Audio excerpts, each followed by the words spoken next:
स्वागत है आप लोगों का हमारे चैनल पे, जहाँ पर हम लोग आप लोगों के लिए ईपीएफओ से रिलेटेड सारे लेक्चर्स लेकर आ रहे हैं। कोशिश कर रहे हैं कि हम आप लोगों के लिए जितनी भी सारी चीज़ें आपके एग्ज़ाम में आ रही हैं उन सबको कवर करें। बुक भी हमारी यहाँ पर लॉन्च हो चुकी है, आप लोग उन बुक्स को ख़रीद सकते हो और अपनी जो पढ़ाई है उसे शुरू कर सकते हो। हमारे पास कुछ ही टाइम बचा है एग्ज़ाम में, है ना, और जल्दी से तैयारी जो है वो यहाँ पर आप लोग स्टार्ट कर दो। जिन लोगों ने तैयारी मार्च से स्टार्ट कर दी थी वेल एंड गुड, बट जो लोग यहाँ पर अभी भी तैयारी नहीं स्टार्ट करे हैं तो प्लीज़ स्टार्ट कर लो अपनी तैयारी को। ओके चलो, तो देखिए ये जो आपकी क्लास है ये मॉडर्न इंडिया की क्लास है। लास्ट क्लास में मैंने आप लोगों के साथ 1857 का जो रिवोल्ट था यानी कि 1857 की क्रांति को किया था कवर। आज की क्लास में हम लोग आगे का जो पार्ट है उसको करेंगे कवर, यानी कि गवर्नमेंट ऑफ इंडिया एक्ट 1858 को कवर करने वाले हैं और इंडियन काउंसिल एक्ट 1861 को भी हम इसी पर्टिकुलर क्लास में करेंगे कवर। उससे पहले देखो गाइस, मैं आप लोगों के लिए यहाँ पर ये जो लेक्चर्स लेकर आ रही हूँ मॉडर्न इंडिया के, मैं वही चीज़ें आपको यहाँ पर पढ़ाऊँगी जो आपके ईपीएफओ के एग्ज़ाम में आएंगी, ठीक है। अब ईपीएफओ के एग्ज़ाम में हिस्ट्री के पार्ट से एंशियंट नहीं आता है, मेडिवल नहीं आता है, यानी कि मध्यकालीन भारत और जो आपका पौराणिक समय है वो नहीं पूछा जा रहा है। क्या पूछा जा रहा है? मॉडर्न इंडिया में भी वो पार्ट पूछा जा रहा है जहाँ से जो क्रांति है यानी कि इंडिपेंडेंस के लिए स्ट्रगल है वो स्टार्ट हो रहा है। अगर आप कुछ सवाल देखोगे प्रीवियस ईयर क्वेश्चन पेपर में तो आप लोग इस चीज़ को यहाँ पर देख सकते हो कि जो सवाल हैं वो कहाँ से स्टार्ट हो रहे हैं, 1857 से। तो हमें कहाँ से पढ़ना स्टार्ट करना है? 1857 यानी कि जो फर्स्ट वॉर ऑफ इंडिपेंडेंस है वहाँ से पढ़ना शुरू करना है। अब देखिए हर एक लेक्चर में मैं आपका ईयर वाइज ईयर सारी चीज़ों को कवर कराऊंगी, ठीक है। तो अब तक हम लोगों ने देखा था कि अंग्रेज़ों की वजह से यहाँ पर जितनी भी परेशानियाँ हो रही थी, देखिए 200 साल तक वो लोग हम पर राज कर चुके थे और उनके राज की वजह से जितनी भी परेशानी हम लोगों को फेस करनी पड़ रही थी, चाहे वो पॉलिटिकल इश्यूज़ हो चाहे इकोनॉमिक इश्यूज़ हो, ठीक है, उन सारी चीज़ों की वजह से यहाँ पर क्या हो रहा था कि लोगों के मन में जो गुस्सा, जो आक्रोश भर गया था, उस आक्रोश की वजह से 1857 में एक क्रांति हुई, एक लड़ाई हुई जिसको हम लोग कवर कर चुके हैं लास्ट क्लास में। आज की क्लास में हम देखेंगे कि भाई ये क्रांति तो हुई पर इसके बाद इम्पैक्ट क्या रहे, सरकार ने क्या क्या चेंजेस यहाँ पर किए या फिर कोई चेंज नहीं किया, जैसे सब चल रहा था वो चलने दिया। तो देखिए आज की क्लास में हम ये देखने वाले हैं कि चेंजेस हुए थे, पर चेंजेस कहाँ हुए थे? थोड़े से हायर लेवल पर हुए थे। जो ग्राउंड लेवल चेंजेस हैं वो हमें देखने को नहीं मिले थे, ठीक है। ऊपर ऊपर चीज़ें जो थी वो चेंज कर दी गई थी। अब जैसे सबसे पहले आता है क्वींस प्रोक्लेमेशन, तो ये आपकी क्वीन विक्टोरिया है, ठीक है, उस टाइम पर ये रानी थी। अब क्वीन विक्टोरिया जो है उनके द्वारा प्रोक्लेमेशन यहाँ पर दिया गया। प्रोक्लेमेशन मतलब फरमान बाय क्वीन, रानी के द्वारा फरमान जारी किया गया कि भाई क्या क्या चेंजेस यहाँ पर होने चाहिए, क्योंकि आपके 1857 तक हम पर जो सारी चीज़ों पर राज कर रही थी वो थी ईस्ट इंडिया कंपनी। अब ईस्ट इंडिया कंपनी का यहाँ पर कोई भी राज्य पार्ट नहीं चलने वाला है। अब हम लोगों को यहाँ पर चलाने के लिए क्राउन आ गया, यानी कि जो आपकी मोनार्की है अब वो हमें यहाँ पर चलाएंगे, यानी कि रानी के द्वारा अब जितने भी फैसले लिए जाएंगे वो रानी के द्वारा ही यहाँ पर लिए जाएंगे। ओके, तो यहाँ पर जो क्वीन का प्रोक्लेमेशन था उसमें कई सारी चीज़ें थी, ठीक है, जो कि अश्योर की जा रही थी कि भाई आप लोगों की वजह से, ईस्ट इंडिया कंपनी की वजह से यहाँ पर ये जो क्रांति हुई है, जो लोग परेशान हुए हैं, अब उसमें कुछ ना कुछ सुधार तो करना पड़ेगा, क्योंकि लोग यहाँ पर बहुत आक्रोशित थे कि भाई ऐसे कैसे, ऐसे तो काम नहीं चलने वाला है ना। जो सरकार हमारे साथ ये मनमानी कर रही है, ये मनमानी नहीं चलेगी। अब क्या होगा? अब यहाँ पर होंगे कुछ चेंजेस। अब चेंजेस क्या क्या रहेंगे? देखिए सबसे पहला चेंजेस आप यहाँ पर देख सकते हो, मैं आपको एक अलग शीट पे आप लोगों को जितने भी चेंजेस हैं वो लिख देती हूँ। अब देखो आप लोग ना यहाँ पर सिर्फ सुनते रहना, ठीक है, सुन लो या फिर नोट्स बना भी सकते हो, कोई इशू नहीं है ऐसा।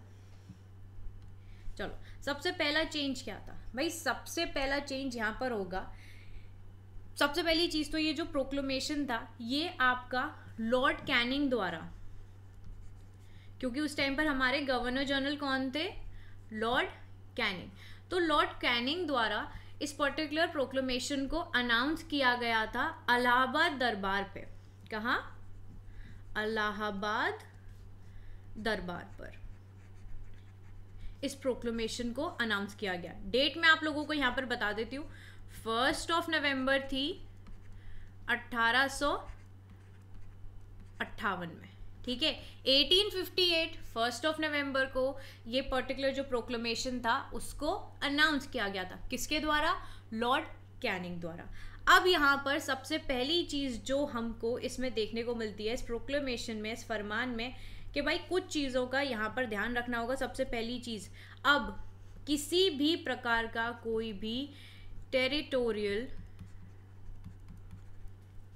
एक्सपेंशन नहीं होगा,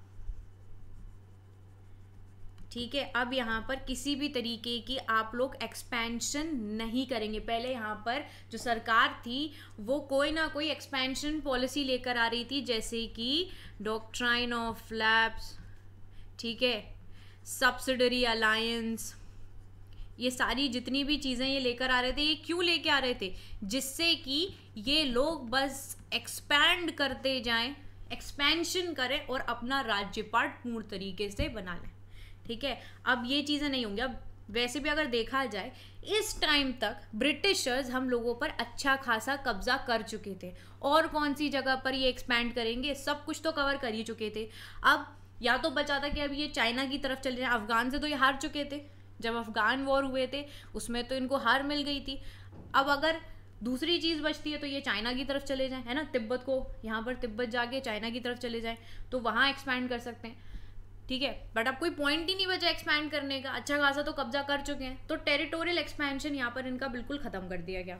दूसरी चीज़, जितने भी राइट्स यहाँ पर, जितने भी नेटिव प्रिंसेस थे, उनके यहाँ पर जो राइट्स इन लोगों ने अपने मतलब कब्जे में कर रखे थे डॉक्ट्राइन ऑफ लैप्स की वजह से, उन सबको यहाँ पर ख़त्म करना। डॉक्ट्राइन ऑफ लैप्स आपका अबॉलिश कर दिया गया था। जो यहाँ पर राजा है, अडॉप्टेड सन वगैरह जो भी है यहाँ पर, उनको उनकी राजपाट जो है वो वापस लौटाओ। जो लोकल राजा महाराजा हैं अब उन्हें परेशान बिल्कुल भी मत करना, ठीक है। So rights of native princess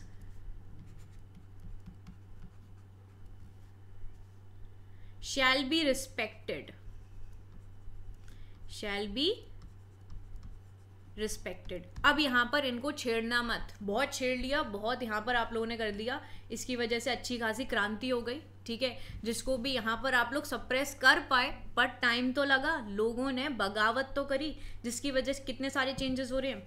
दूसरी चीज़, किसी भी प्रकार का इंटरफेरेंस नहीं होना चाहिए रिलीजियस अफेयर्स में। नो इंटरफेरेंस इन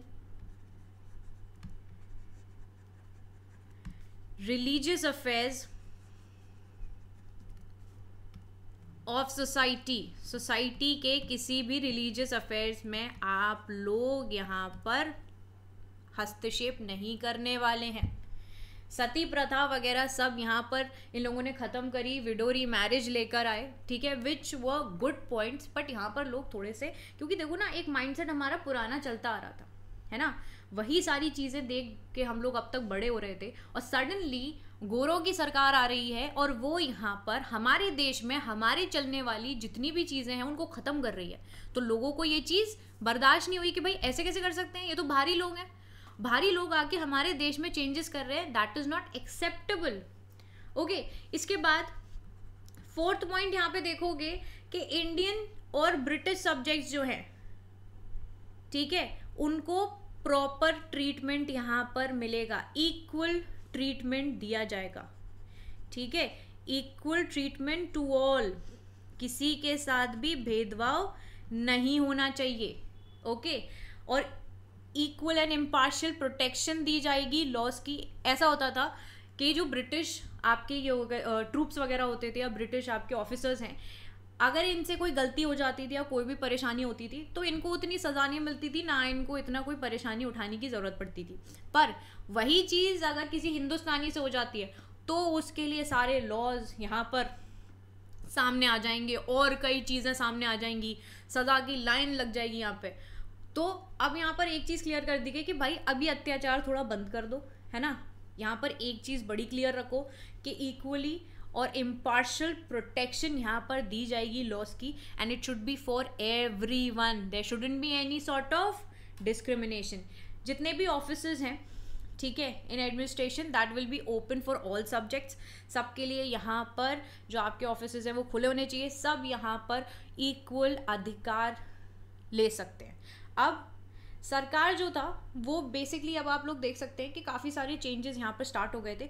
दूसरी चीज़, एक और चीज़ यहाँ पर जो क्वीन द्वारा लाई गई वो थी journal amnesty. Now what is journal amnesty? देखिए बहुत जगह ये चीज़ आपको नहीं भी सुनने को मिलेगी और बहुत जगह सुनने को भी मिलेगी।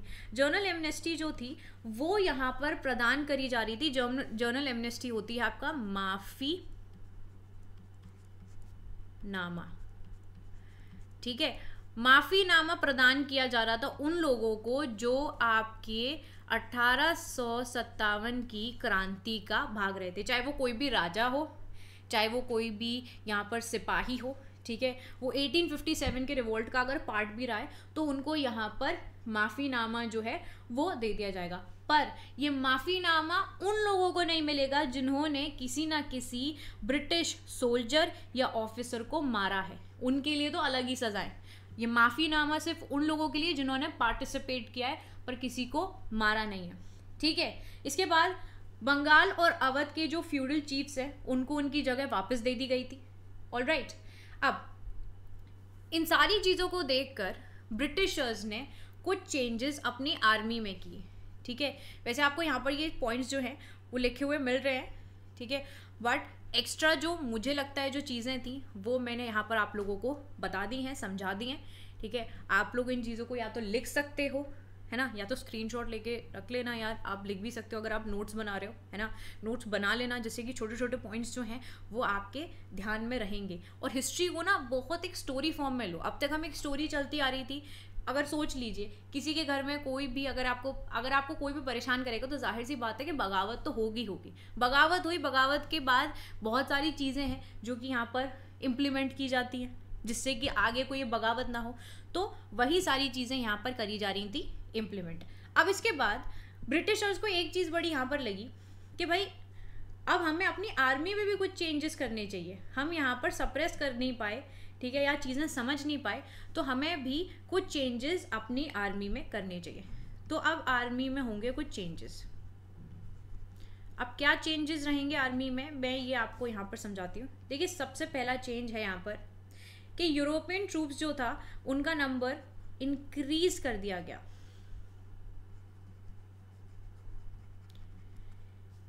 यूरोपियन ट्रूप्स जो थे इनका नंबर किया इंक्रीज। पहले ये ना कम हुआ करते थे, पहले सिर्फ 45,000 थे, अब इनका नंबर कितना कर दिया, 65,000, ठीक है। 45,000 से 65,000 यहाँ पर जो आपके यूरोपियन सिपाही थे उनको बढ़ा दिया गया।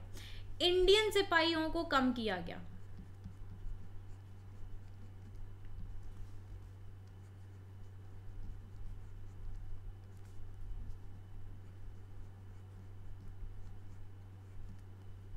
ठीक है, इनको यहाँ पर रिड्यूस किया गया बाय द नंबर ऑफ, पहले ये थे 2,45,000, ठीक है, अब इनको कर दिया गया 1,40,000, ठीक है। तो काफ़ी यहाँ पर इनकी जो मात्रा थी, जो नंबर थे, उनको कम कर दिया आपके अंग्रेज़ी सरकार ने कि भाई हमें अपनी आर्मी में चेंजेस करने पड़ेंगे। जैसे कि ये लोग यहाँ पर ऑलरेडी हम लोगों पर अच्छा खासा भी अत्याचार कर चुके हैं, ठीक है, इनका नंबर हमें थोड़ा सा कम कर देना चाहिए। उसके बाद आर्मी ने मेंटेन किया एक particular ratio of European and Indian troops, ठीक है। अब यहाँ पर इंडियन एंड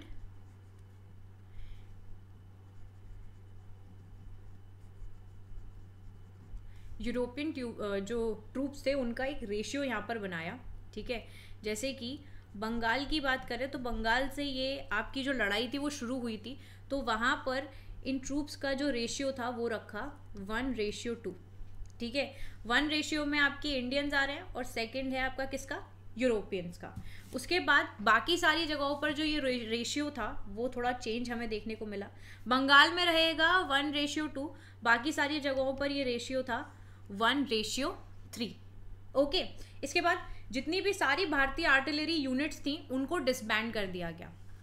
जितनी भी आपकी भारतीय आर्टिलरी यूनिट्स थी उनको क्या कर दिया, डिसबैंड कर दिया, ठीक है। इनको डिसबैंड कर दिया। अब आर्टिलरी यूनिट्स मतलब जो तोप वगैरह होती है ना, अब वो आपके इंडियंस के पास से जो तोप थी वो हटा दी। क्यों? क्योंकि इनको ये डर लगा कि भाई अगर किसी भी इंडियन के पास तोप होगी तो आगे प्रॉब्लम हो सकती है। अभी तो क्रांति हो के चुकी है, आगे जाके पता नहीं क्या हो जाए, ओके। चलिए, तो ये चेंज भी हमें यहाँ पर देखने को मिला। Ignore my writing, all right. उसके बाद सीनियर पोस्ट जो थी ऑफिसर लेवल वाली वो सिर्फ और सिर्फ यूरोपियंस को ही दी जाएगी, ये और चीज़ इन्होंने यहाँ पर निश्चित कर ली, ठीक है। एक और चेंज हमें यहाँ पर देखने को मिलता है कि जो सीनियर पोस्ट है वो किसको दी जाएगी यहाँ पर, वो सिर्फ और सिर्फ आपके यूरोपियंस के लिए होगी।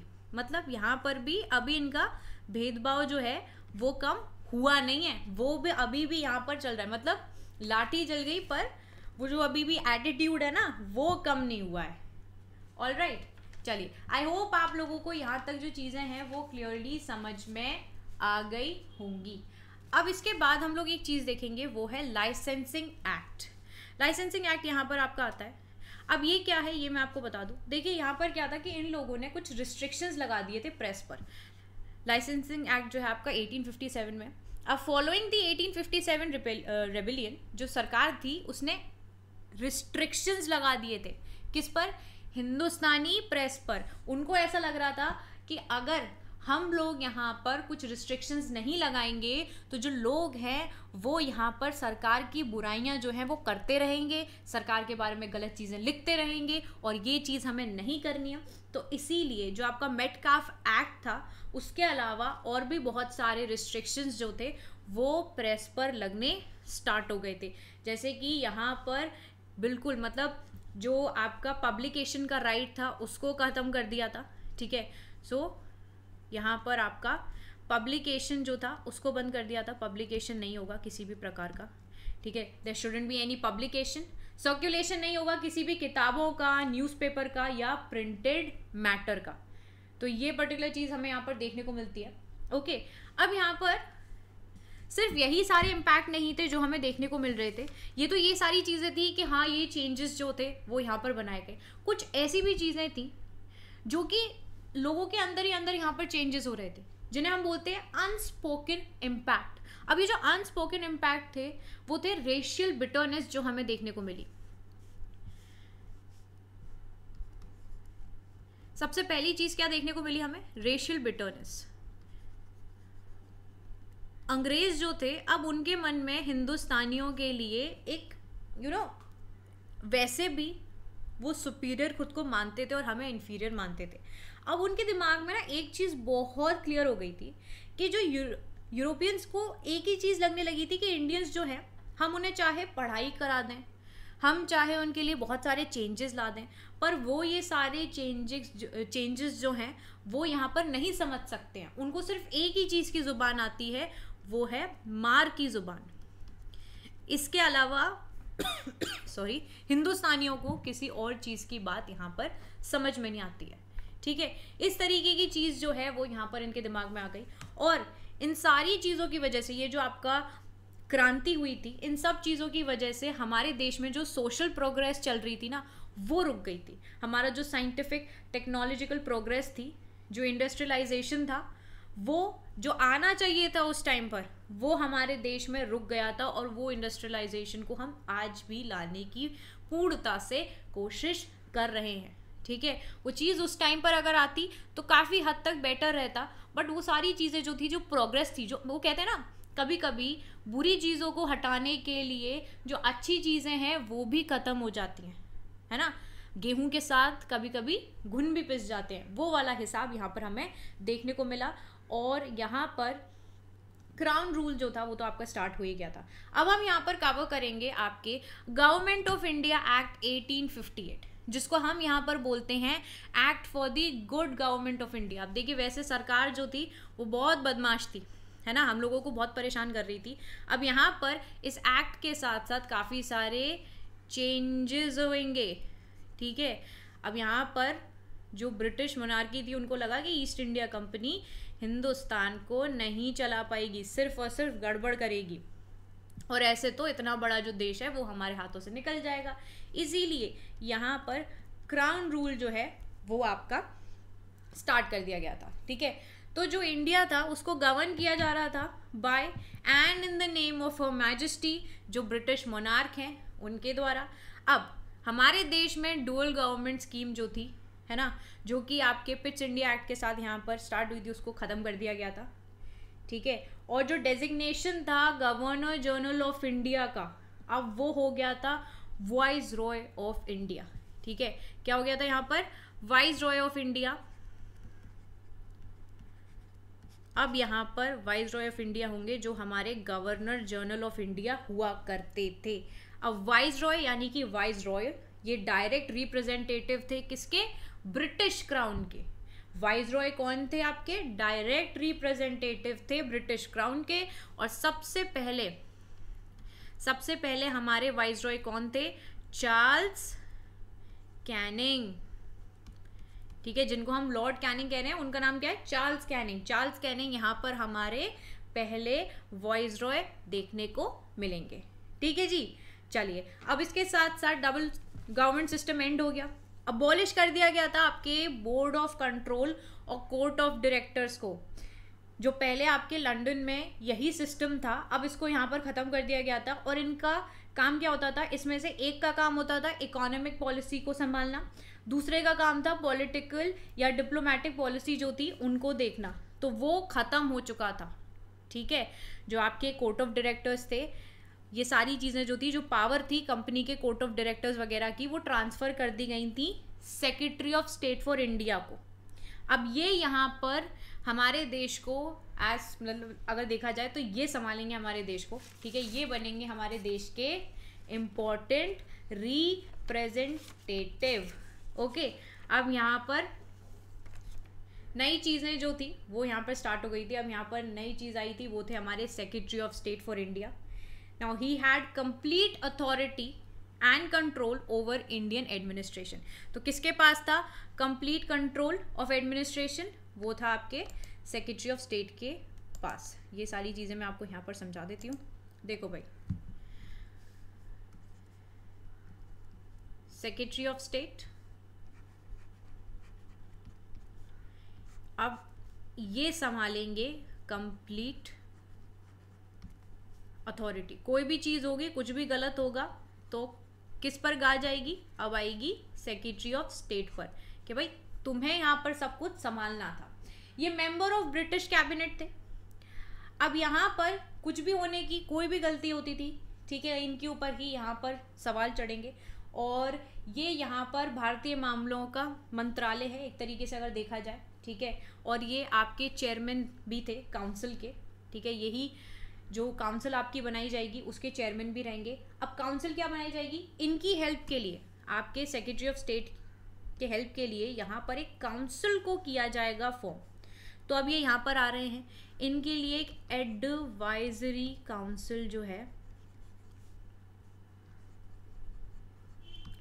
वो बनाई जाएगी। अब ये एडवाइजरी काउंसिल जो थी, इसमें 15 मेंबर थे। कितने मेंबर थे, 15 member. How many, 15 members were there in this particular council, जिसमें से आपके 8 जो मेंबर थे, 8 मेंबर्स जो थे उनको अपॉइंट किया जाएगा आपके क्राउन द्वारा। 8 मेंबर्स क्राउन द्वारा अपॉइंट होंगे। बच्चे 7 मेंबर्स किसके द्वारा अपॉइंट होंगे यहाँ पर? ईस्ट इंडिया कंपनी के जो डायरेक्टर्स हैं उनके द्वारा। ईस्ट इंडिया कंपनी के जो डायरेक्टर्स हैं उनके द्वारा आपके 7 मेंबर्स जो हैं वो यहाँ पर अपॉइंट करेंगे इनको। जो काउंसिल ऑफ इंडिया है, ठीक है, that was an advisory body, ठीक है। जो यहाँ पर आपकी काउंसिल ऑफ इंडिया बनाई गई है, जो काउंसिल बनाई गई, ये क्या थी? एक एडवाइजरी बॉडी थी, क्योंकि ये एडवाइजरी काउंसिल है। जो सेक्रेटरी ऑफ स्टेट है was in council was made a body corporate. अब इस जो ये पर्टिकुलर आपकी काउंसिल बनाई गई थी, ठीक है, ये कॉर्पोरेट बॉडी थी, मतलब इस पर कोई भी यहाँ पर इसको सू कर सकता था, चाहे लंदन में हो चाहे इंडिया में हो। और जो हमारे सबसे पहले सेक्रेटरी ऑफ स्टेट बने थे वो कौन थे? आपके चार्ल्स वुड।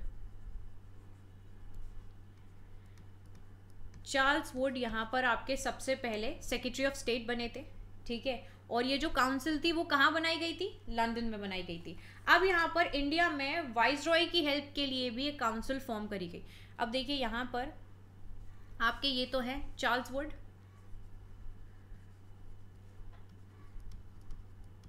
ये है हमारे चार्ल्स वुड। कौन है ये? Secretary of state. यानी कि अब देश में कुछ भी होगी गड़बड़, इनके सर पे फूटेगा टमाटर। ओके, वहीं पर हमारे वाइसरॉय कौन थे? हमारे वाइसरॉय थे आपके चार्ल्स कैनिंग, ठीक है। अब देखिए, अब ये जो सेक्रेटरी ऑफ स्टेट है इनके लिए तो यहाँ पर एक काउंसिल बना दी गई थी, council of India. Council of India यहाँ पर बना दी गई, एक एडवाइजरी काउंसिल इनके लिए बना दी गई थी जिसमें 15 मेंबर थे, ठीक है, जो इनकी मदद करेगी, जो यहाँ पर इनको एडवाइस देगी, एडवाइस देगी। अब इनके ऊपर है ये उनकी एडवाइस ले या ना ले। वहीं पर चार्ल्स कैनिंग जो थे भाई, उनको भी लगा कि भाई ऐसे तो भेदभाव नहीं होना चाहिए, है ना, मेरे को भी यहाँ पर कुछ मेंबर्स देने चाहिए, मेरी भी हेल्प करनी चाहिए किसी को।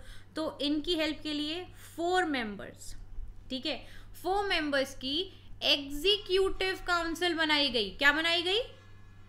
एग्जीक्यूटिव काउंसिल बनाई गई इनके लिए, ठीक है। जो कि यहाँ पर ये जो 4 मेंबर्स थे ये हेड्स थे आपके वेरियस डिपार्टमेंट के, ठीक है, प्लस आपके कुछ वाइसरॉय के ऑफिशियल एडवाइजर्स थे, ठीक है। अब यहाँ पर आपको पोर्टफोलियो सिस्टम भी देखने को मिलेगा, मतलब हर एक डिपार्टमेंट के अलग अलग यहाँ पर अलग अलग डिपार्टमेंट बना दिए थे और उनके यहाँ पर जो लोग थे वो उनको संभाल रहे थे। ओके, तो अब जो चार्ल्स कैनिंग थे, अगर इनके बारे में अगर हम बात करी जाए तो देखिए ये जो व्यक्ति थे इनकी वजह से यहाँ पर आपका जो डॉक्ट्राइन ऑफ लैप्स था वो विड्रू कराया गया और इन्होंने इंट्रोड्यूस किया था आपका criminal procedure code. Additional information about him, criminal procedure code जो था वो इनके द्वारा यहाँ पर आपका स्टार्ट किया गया था, इंट्रोड्यूस किया गया था। कब किया गया था इंट्रोड्यूस? 1861 में। दूसरी चीज, इंडियन पीनल कोड जो है आपका आईपीसी भी यहाँ पर इनके द्वारा इंट्रोड्यूस किया गया था 1862 में, ठीक है। तो ये हमारे पहले वाइसरॉय हैं और ये है चार्ल्स वुड जो कि हमारे सेक्रेटरी ऑफ स्टेट रहे। तो एक्ट ऑफ 1858 जो था इसकी वजह से बस यहाँ पर ऊपर चेंजेस हुए थे, ग्राउंड लेवल पर अभी कोई वर्क नहीं हो रहा। आप देख रहे हो यहाँ पर सेक्रेटरी ऑफ स्टेट बना दिया, वाइसरॉय बना दिए, है ना। सेक्रेटरी ऑफ स्टेट आपके लंदन में यहाँ पर बनाए गए और आपकी जो काउंसिल ऑफ इंडिया थी वो भी आपकी वहीं पे बनाई गई। फिर इनके लिए यहाँ पर एक 4 मेंबर एग्जीक्यूटिव काउंसिल बनाई गई। तो ये कहते हैं ये ऊपर चेंजेस हो रहे थे 1858 के एक्ट से, जो एक कहते हैं ना ग्राउंड लेवल पे, जो अंदरूनी लेवल पे जो चेंजेस थे वो नहीं हुए थे अभी, उनका हम वेट करेंगे और उनको हम देखेंगे इंडियन काउंसिल एक्ट 1861 में, जब आपके एक्चुअल में जो कुछ चेंजेस किए जाएंगे ग्राउंड लेवल पे। ओके, इसके साथ साथ आप देखोगे यहाँ पर इंडियन पुलिस एक्ट 1861। चलो मैं यहाँ पर पेन चेंज कर लूँ एक बारी। देखो गाइज, आपको ना कोई भी डाउट रहते हैं आप मुझसे कमेंट सेक्शन में पूछोगे, कोई भी डाउट रहते हैं कमेंट सेक्शन में पूछो, कुछ समझ में नहीं आ रहा है पूछो, ठीक है। चलिए, तो पुलिस कमीशन थी यहाँ पर आपकी 1860 की, उसके कुछ यहाँ पर कमीशंस को फॉलो किया गया, ठीक है, कुछ रिकमेंडेशंस थी इस पर्टिकुलर कमीशन की, उनको यहाँ पर फॉलो किया गया। तो पुलिस कमीशन 1860, ओके, जो कि यहाँ पर आपकी इंडियन पुलिस एक्ट 1861 द्वारा यहाँ पर आपकी आई थी। तो इससे रिलेटेड कुछ रिकमेंडेशंस थी जिनको यहाँ पर फॉलो किया गया अब जाके। तो सबसे पहली चीज़ क्या थी जो कि यहाँ पर जो रिकमेंडेशन थी जिसको फॉलो किया जा रहा था कि हर गांव में लाइक एवरी विलेज, राइटिंग पे बस मत जाना मेरी, every village will have a civil constable. हर गांव में होगा एक सिविल कांस्टेबल, ठीक है। और ये जो सिविल कांस्टेबल होगा इसका मेंटेनेंस कौन देगा? इसका मेंटेनेंस आपके विलेजर्स ही देंगे, विलेज ही देगा यहाँ पर इसका सारा मेंटेनेंस, ओके। फिर होगा आपका दूसरा इंस्पेक्टर जनरल। ये कुछ चेंजेस थे जो उस टाइम पर किए जा रहे थे, है ना, चीज़ों को बेटर करने के लिए। अभी तो एक क्रांति हो गई है, अब इन लोगों को कौन संभालेगा? ये लोग तो फिर आ जाएंगे, है ना। अब इनको संभालने के लिए हमें कुछ ना कुछ चीज़ें तो लानी पड़ेंगी, चेंजेस करने पड़ेंगे। फिर यहाँ पर बनाया गया इंस्पेक्टर जनरल। अब ये जो इंस्पेक्टर जनरल है वो हेड ऑफ प्रोविंस होगा। क्या होगा वो? हेड ऑफ प्रोविंस होगा, ठीक है जी। फिर थर्ड पॉइंट यहां पर आप देखोगे deputy inspector general. Deputy inspector general होंगे यहां पर, जो कि आपके हेड ऑफ रेंज होंगे। क्या होंगे? हेड ऑफ रेंज होंगे। फिर फोर्थ आप यहां पर देखोगे आपके एसपी। एसपी होंगे हेड ऑफ डिस्ट्रिक्ट। एसपी कौन हो गए? Head of district. अब इनमें से बहुत सारी चीज़ें जो कि आज भी यहाँ पर फॉलो की जाती हैं, है ना, जो कि उस टाइम पर आपकी जो रिकमेंडेशंस थी इस आपके इस एक्ट द्वारा, यहाँ पर इस कमीशन द्वारा जो रिकमेंडेशंस दी गई थी उनको आज भी फॉलो किया जाता है, ठीक है। तो यहाँ पर इन रिकमेंडेशंस को फॉलो किया गया और यहाँ पर इन लोगों को समझ में आया कि भाई हमें ना अपने लिए, अपनी सुरक्षा के लिए सारी चीज़ों को यहाँ पर लागू करना पड़ेगा। और ये जो हिंदुस्तानी भेड़ चाल है उसको भी, जो भेड़ चाल यहाँ पर है उसको भी कंट्रोल हमें करना पड़ेगा, नहीं तो जो हालत हमारी 1857 की क्रांति में हुई थी वैसे ही हालत यहाँ पर हो जाएगी, ओके। आई होप आप लोगों को यहाँ पर इतनी सारी चीज़ें जो हैं वो क्लियरली समझ में आ गई होंगी। इसके बाद हम लोग देखेंगे the Indian council act of 1861। 1861 का ये जो काउंसिल एक्ट है इसको करेंगे हम कवर। देखिए इसमें सबसे पहला चेंज जो था वो मैं आपको यहाँ पर बता देती हूँ, ठीक है। सबसे पहला चेंज यहाँ पर रहा कि जो वाइसरॉय के मेंबर ऑफ एग्जीक्यूटिव काउंसिल थे, आप लोगों को पता हो कि हम लोगों ने अभी लास्ट मैंने आप लोगों को बताया था कि जो चार्ल्स कैनिंग थे उनके लिए 4 मेंबर एग्जीक्यूटिव काउंसिल यहाँ पर बनाई गई थी। अब ये जो 4 मेंबर एग्जीक्यूटिव काउंसिल थी इसमें कर दिए कुछ चेंजेस। ये 4 मेंबर्स से 5 मेंबर्स कर दिए गए, ठीक है, जिनमें से 3 मेंबर्स जो थे वो आपके अपॉइंट किए जाएंगे सेक्रेटरी ऑफ स्टेट के द्वारा। यानी कि जो 3 मेंबर हैं वो हमारे चार्ल्स वुड यहाँ पर अपॉइंट करेंगे, ठीक है। और जो 2 मेंबर्स हैं वो आपके अपॉइंट किए जाएंगे क्राउन द्वारा। उसके बाद ये जितने भी 5 मेंबर हैं ना ये आपके क्राउन द्वारा ही अपॉइंट किए जाने लगे आगे के टाइम में, ठीक है। आगे जब और टाइम आएगा तब हम देखेंगे कि ये जो 5 मेंबर्स हैं यानी कि जो फर्दर आपके मेंबर्स हैं वो आपका क्राउन ही करता था डायरेक्टली अपॉइंट। ये सेक्रेटरी ऑफ स्टेट से ये अधिकार जो था वो यहाँ पर ले लिया गया। दूसरी चीज़, वाइसरॉय को यहाँ पर कुछ एडिशनल पावर्स दी गई। सबसे पहली पावर यहाँ पर थी कि वाइसरॉय जो है he will be empowered to appoint additional members.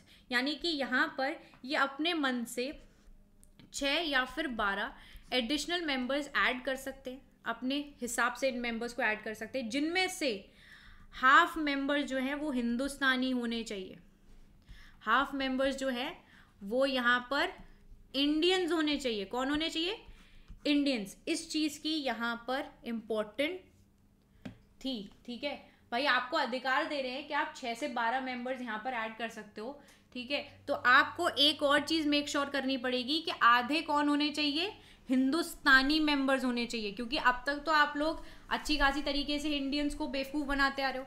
अब कम से कम धीरे धीरे उनको अधिकार तो देना शुरू करो, ओके। तो ये जो पर्टिकुलर चीज़ थी ये आपकी काफ़ी टाइम तक चली। तो 1862 से लेकर 1892 तक, अब तक 45 मेंबर्स जो थे वो बन चुके थे, ठीक है। 45 मेंबर्स जो थे इंडियन जो थे उनको नॉमिनेट कर दिया गया था as additional non official members. Non official मतलब भैया इनको ना यहाँ पे मेंबर तो बना दिया गया था, बट इनके पास वो पावर नहीं थी, कोई पावर नहीं दी जा रही थी इनको, ना तो बोलने दिया जाता था मीटिंग्स में, जो काउंसिल मीटिंग्स होती थी, ठीक है। तो अब इनमें जो ये 45 मेंबर बने तब से लेकर अब तक 1862 से लेकर 92 तक, इनमें से कुछ 25 मेंबर जो थे वो थे जमींदार, ठीक है। 25 मेंबर थे आपके जमींदार, ऑलराइट। 7 आपके रूलर्स थे,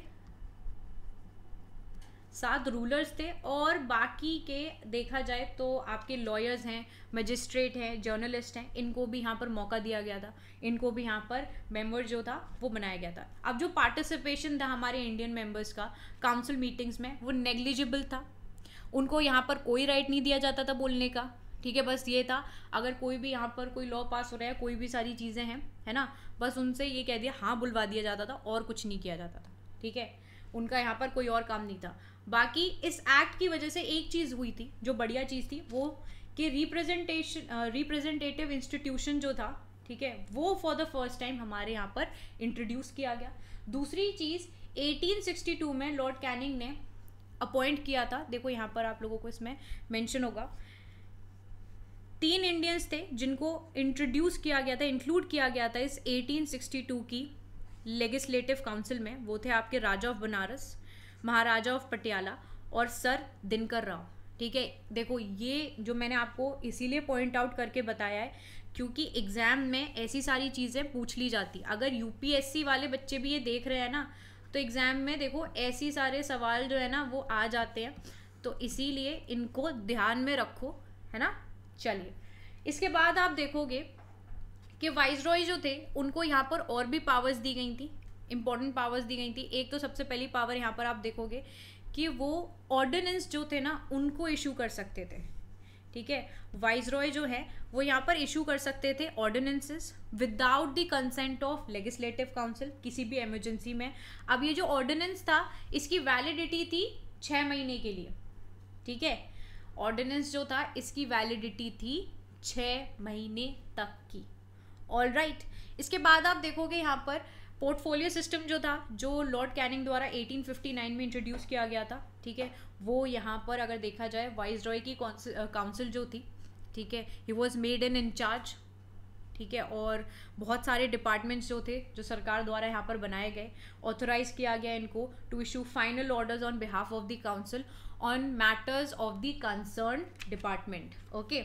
इसके बाद आप देखोगे जो इम्पोर्टेंट चीज़ है वो है कि मद्रास और आपकी बॉम्बे प्रेसिडेंसीज जो थी, जस्ट अ सेकेंड, मद्रास और बॉम्बे की ये जो प्रेसिडेंसीज है ना, इनको यहाँ पर इनकी जो पावर थी उनको रिस्टोर किया गया, यानी कि डिसेंट्रलाइजेशन की प्रोसेस हुई। मद्रास और बॉम्बे को यहाँ पर ऑलमोस्ट जितनी भी ऑटोनॉमी थी वो वापस दे दी गई, जो इनसे ले ली गई थी, जो सेंट्रलाइजिंग हुई थी आपकी, ठीक है। That began with regulating act of 1773 and which culminated with the charter act of 1833, ठीक है। इनको रिवर्स कर दिया गया, ऑलराइट। तो डिसेंट्रलाइजेशन की प्रोसेस यहाँ पर आपकी स्टार्ट करी गई, ओके। और यहाँ पर एक और चीज़ थी जो आप लोग यहाँ पर देख सकते हो कि वाइसरॉय जो थे उनको एक और पावर यहाँ पर मिली कि वो जब चाहें तब वो यहाँ पर किसी ना किसी प्रोविंस को बना सकते थे और ऑल्टर भी कर सकते थे, जिसका फ़ायदा कौन उठाएगा? जिसका फ़ायदा उठाएगा कर्जन। जब आपका बंगाल पार्टीशन होगा तब आपको देखने को मिलेगा कर्जन द्वारा, लॉर्ड कर्जन द्वारा ये फ़ायदे को उठाया गया था, ठीक है। तो वाइसरॉय को ये पावर मिल गई थी कि वो किसी भी नए प्रोविंस को यहाँ पर बना सकता है और ऑल्टर भी कर सकता है, और वो प्रोविंस के लिए अपॉइंट कर सकता है लेफ्टिनेंट गवर्नर को, ठीक है। लेफ्टिनेंट गवर्नर को वो यहाँ पर अपॉइंट कर सकता है। तो डिसेंट्रलाइजेशन की प्रोसेस आपको यहाँ पर देखने को मिलती है। बॉम्बे और मद्रास प्रेसिडेंसीज को उनके अधिकार उनको वापस कर दिए गए थे। अब ये डिसेंट्रलाइजेशन हुआ ही क्यों? What was the reason? तो ये मैं आपको यहाँ पर बता देती हूँ कि भाई एक्चुअल में व्हाट वाज द रीज़न कि यहाँ पर डिसेंट्रलाइजेशन इनके द्वारा किया जा रहा था, ठीक है। इसको बहुत ध्यान से समझना, इंपॉर्टेंट है। देखो भाई, इनके द्वारा डिसेंट्रलाइजेशन का सबसे पहला पॉइंट ये था कि लड़ाई करते करते इनके पैसे जो थे, फाइनेंशियल डिफिकल्टीज इनको देखने को मिल रही थी, पैसों की हो रही थी तंगी।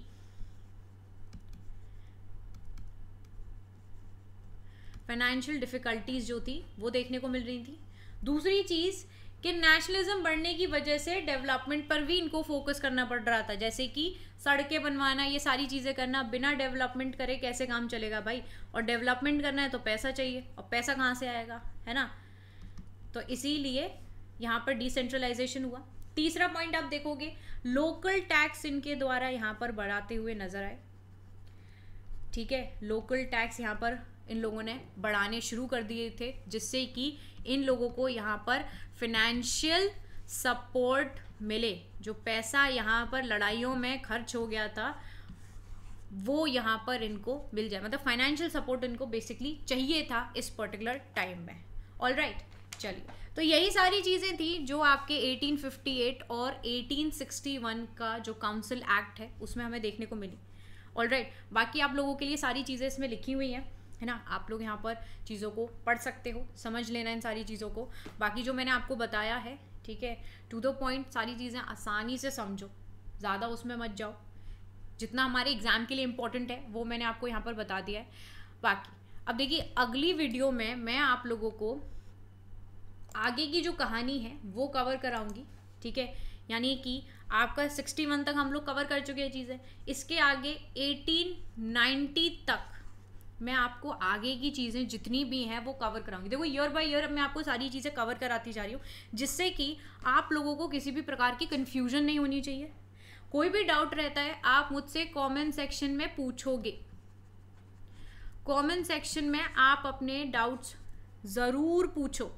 बाकी मैं आपकी पूरी की पूरी मॉडर्न इंडिया यहाँ पर कवर कराऊंगी, ठीक है। इंडियन फ्रीडम स्ट्रगल से लेकर 1947 तक का समय मैं पूरा का पूरा कवर कराऊंगी, जो कि आपके एग्जाम पॉइंट ऑफ व्यू से रेलेवेंट है। और देखो, हम एक एक पार्ट को कवर करके MCQs भी सॉल्व करेंगे, जिससे कि हम यहाँ पर चेक कर सकें कि भाई हमने जितना कवर किया है हमें आता तो है ना, हम कर तो पा रहे हैं। तो एक प्रैक्टिस टेस्ट भी हम लोग यहाँ पर करेंगे। सोशल सिक्योरिटी की भी क्लास आप लोगों के लिए यहाँ पर आने वाली है, जल्दी आएगी वो भी। हम लोग आगे की जो स्कीम्स हैं उनको करेंगे कवर, जो कि हमारे एग्जाम में पूछी जा सकती हैं, ठीक है। चलिए, तो मैं आपसे मिलूंगी नेक्स्ट वीडियो में, तब तक के लिए bye bye all of you, take care and have a wonderful day ahead. Video अच्छी लगती है लाइक करो, शेयर करो, और नए हो तो चैनल को सब्सक्राइब करना बिल्कुल नहीं भूलना। Okay, bye all of you.